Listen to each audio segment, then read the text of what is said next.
मनुष्य लोक हम समझ लेते हैं, मनुष्य लोक किस तरीके का है वो समझ लेंगे। तो मनुष्य लोक को अढ़ाई द्वीप भी कह सकते हैं, या फिर समय क्षेत्र भी हम कह सकते हैं, बराबर। तो सबसे सेंटर में क्या है? सबसे सेंटर में है जम्बू द्वीप, जो थाली के आकार का गोल है। ये ध्यान रखना कि कभी भी आप कोई भी पूछे कि इसका शेप कैसा है, तो क्या कहना है? थाली के आकार का कहना है, रोटी के आकार का नहीं कहना है। क्यों? क्योंकि रोटी कैसी होती है? चपटी सी होती है ना, चपटी सी पतली सी होती है, साइड में से आपको ऐसी दिखेगी रोटी। तो इस प्रकार का शेप का नहीं है जम्बू द्वीप, पर कैसा है? थाली जैसा है, गोल। थाली कैसा होता है? थाली आप थाली थाली के किनारे भी होते हैं ना, साइड से ऐसी होती है ना आपकी थाली, ऐसे होते हैं ना किनारे। तो इस प्रकार के शेप का है जम्बू द्वीप।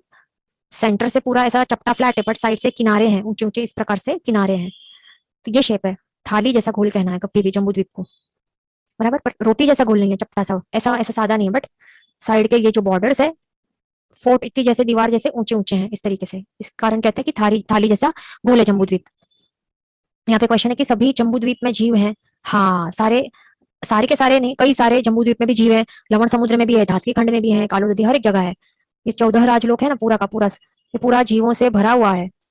हर एक कोने खोचे में जीव है, पर ये जो 14 राजलोक के बाहर एक भी जीव नहीं है, सारे के सारे इसके अंदर ही जीव है, ये ध्यान रखना है। और ये जो मनुष्य लोक है, इसका क्या स्पेशलिटी है कि मनुष्य लोक के अंदर ही मनुष्यों की उत्पत्ति या फिर मरण हो सकता है। और मनुष्य मतलब यहाँ से अंदर, यहाँ पे पूरा इतना जो क्षेत्र है, इसके अंदर ही मनुष्यों का जन्म या फिर मृत्यु हो सकता है, पर इसके बाहर जन्म या मृत्यु नहीं हो पाता। पर आप जा सकते हो, बिल्कुल आप जा सकते हो बाहर, पर आपका मरण नहीं होगा, ना तो किसी का जन्म होगा यहाँ पर बाहर। बाहर जा सकते हैं, पर वो ध्यान रखना है।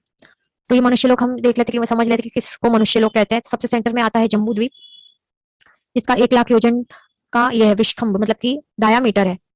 इसके बाहर है लवण समुद्र, लवण समुद्र के बाहर है धातकी खंड द्वीप, इसके बाहर है कालो दधी समुद्र, और उसके बाहर है पुष्करवर द्वीप, बराबर। तो अभी पुष्करवर द्वीप जो है वो कितना है? यहाँ से स्टार्ट होता है और है कितना? इतना है बाहर, इतना सारा बाहर है।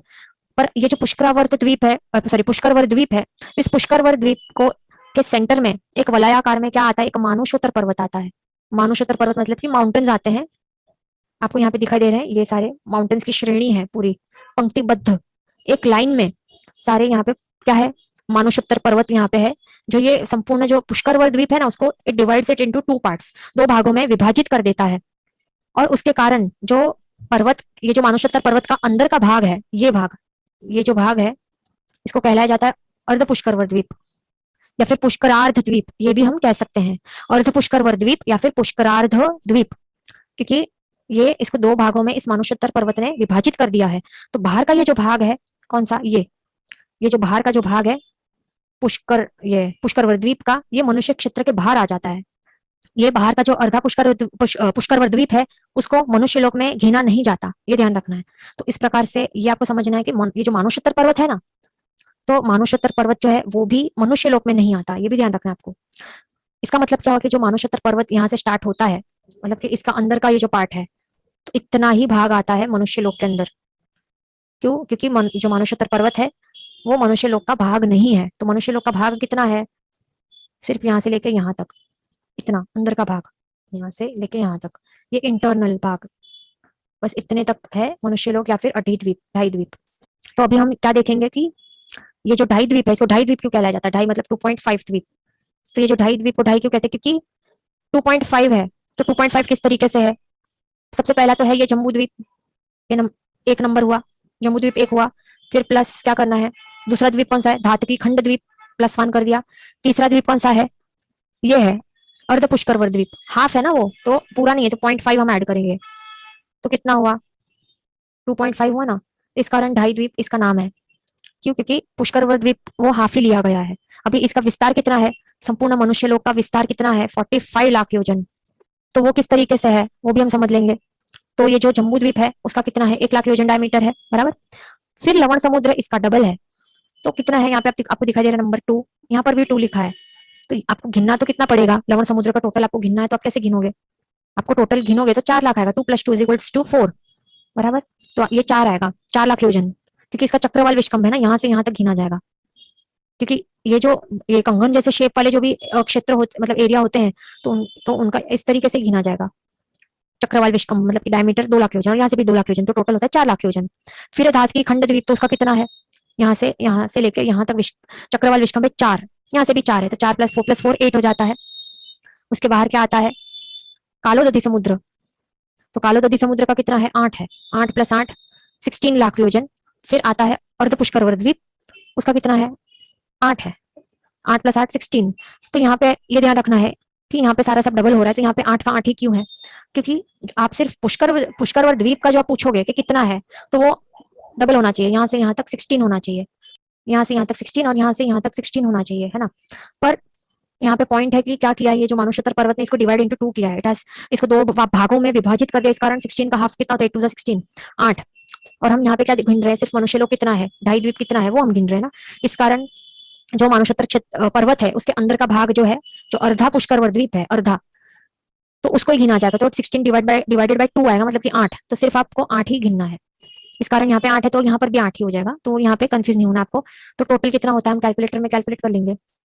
तो क्या क्या हुआ, एक जम्बू द्वीप का 1 लाख योजन आ गया, प्लस क्या आएगा लवण समुद्र का यहाँ से 2 2 + 2 2 + 2 कितना हुआ 5। फिर बाहर क्या आया, धात की खंड द्वीप आया, तो 4 + 4 4 + 4 आया। फिर बाहर क्या आ रहा है, कालोदधी समुद्र आ रहा है, उसका 8 + 8 आएगा, 8 + 8 लाख योजन। फिर उसके बाहर क्या है, अर्ध पुष्कर द्वीप है, उसका भी कितना गिनना है 8 + 8 8 + 8, तो कितना आया टोटल 45 लाख योजन। अरे यहाँ तक 45 लाख योजन आया है, ये ध्यान रखना है बराबर। तो टोटल हमारा जो जम्बू द्वीप है, अरे ढाई द्वीप है, उसका कितना हमने गिना, टोटल 45 लाख योजन विस्तार का है ये मनुष्य लोक, इसको ढाई द्वीप कहते हैं या फिर समय क्षेत्र। और अभी हम आगे, हाँ यहाँ पे क्वेश्चन है कि हमारी आत्मा ने, यहाँ पे पॉइंट लिखा है कि हमारी आत्मा ने सभी समुद्र द्वीप में जन्म लिया है। हाँ तो ये सही बात है कि हमारा जो आत्मा है वो सिर्फ ये जो असंख्य द्वीप समुद्र हैं, जो हर एक में, हर एक क्षेत्र में कई बार जन्म मरण हमारा हो चुका है, हर एक द्वीप, हर एक समुद्र में। इतना ही नहीं, संपूर्ण 14 लोक है, ये तो सिर्फ ये जो हम देख रहे हैं असंख्य द्वीप समुद्र, वो सिर्फ तिरछा लोक यानी कि मध्य लोक का इतना सा विभाग है। और यहाँ पे ऊर्ध्व लोक है इतना सारा, नीचे 7 राज जितना हाइट का, अधोलोक है इतना 7 राज का इतना इसका विस्तार है, यहाँ से 5 राज का विस्तार है, यहाँ से 1 राज का विस्तार है। तो इतने सारे, इतने पूरे एरिया में असंख्याति अनंत बार जन्म मरण हमारा हर एक कोने में हो चुका है। तो इस कारण हमारा जल्दी से जल्दी मोक्ष की प्राप्ति हो जाए, ये हमें प्रभु से प्रार्थना करनी है, ये संसार में मोह भ्रमण बंद हो जाए हमारा। पर तो अभी हम आगे नेक्स्ट पॉइंट क्या देखने वाले कि जो ढाई द्वीप है, इसमें मनुष्य के उत्पत्ति योग्य कितने क्षेत्र हैं। हमने ये पॉइंट तो देख लिया ना कि जो मनुष्य लोक है, मतलब कि ढाई द्वीप या फिर समय क्षेत्र, तो वो यहाँ से इतना है भाग, तो अभी इतने भाग में मनुष्यों का जन्म होता है और मरण होता है बराबर, ये पॉइंट हमने देख लिया। अभी और आगे हम ये देखने वाले हैं कि इस ढाई द्वीप के अंदर मनुष्य के उत्पन्न होने के योग्य कितने क्षेत्र हैं।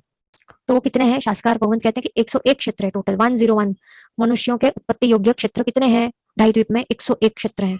तो वो हम हर एक में देखेंगे कि अभी जम्बू द्वीप में कितने क्षेत्र हैं, लवण समुद्र में कितने हैं, धातकी खंड में कितने हैं, पुष्करार्थ में कितने हैं, सब देखेंगे बराबर। तो अभी सबसे पहले हम क्या देखेंगे, जम्बू द्वीप देखेंगे।